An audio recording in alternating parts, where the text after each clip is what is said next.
expectations should you have, and what metrics should you use when you implement a social campaign? And I'm going to give that to Mark because he's talking enthusiastically about communities, but then he works for a community. So go on, Mark.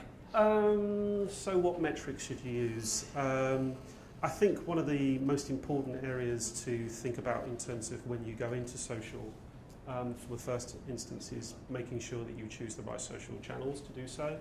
I think areas such as Facebook, Twitter and LinkedIn, certainly from an IT pro perspective, when we question them, do they use them, are they of value? The overriding response we get from those is generally no. It's not where IT pros are doing their daily work.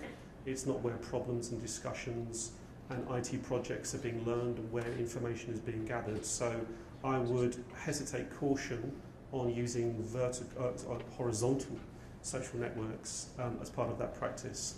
I think one of the things to think about when it is talking about social media is to make sure that you have the right types of people involved in those social channels.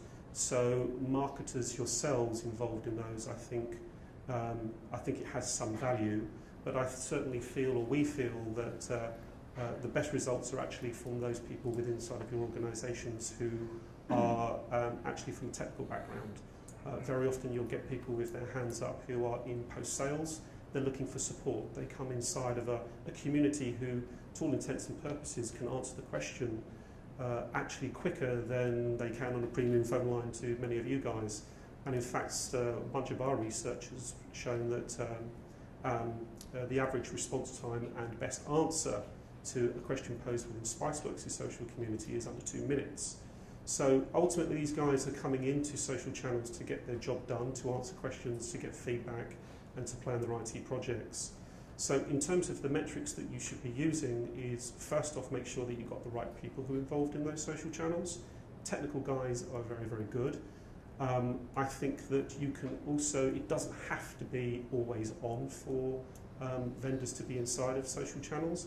It doesn't require a full-time person, although that would be quite nice.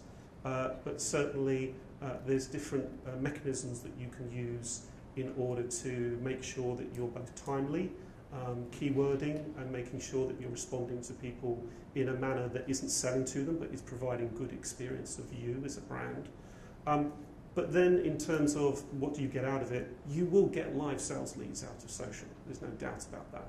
You'll get, we have countless times of social of particular vendors who are inside of networks like Spiceworks, whereby they've been inside of those networks, they've been talking to people on their level, they have been engaging in conversation, whether it be work-based activities or just around the water cooler, just chilling out and having conversations and being one of them, which they really like as IT pros.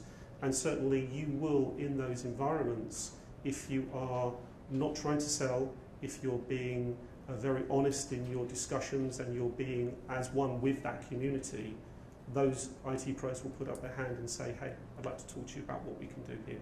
So you've seen it more as a customer and prospect interaction platform, yes, and absolutely. It's all about approach again. There's lots of metrics that you can use. There's buzz and the amount of times that your brand is being mentioned within conversations. So there's a huge range of different metrics which we would be able to show vendors in terms of how that's actually moving your marketing dollar along. But not to underestimate, there are live sales leads that you can garner from social channels, and it's about being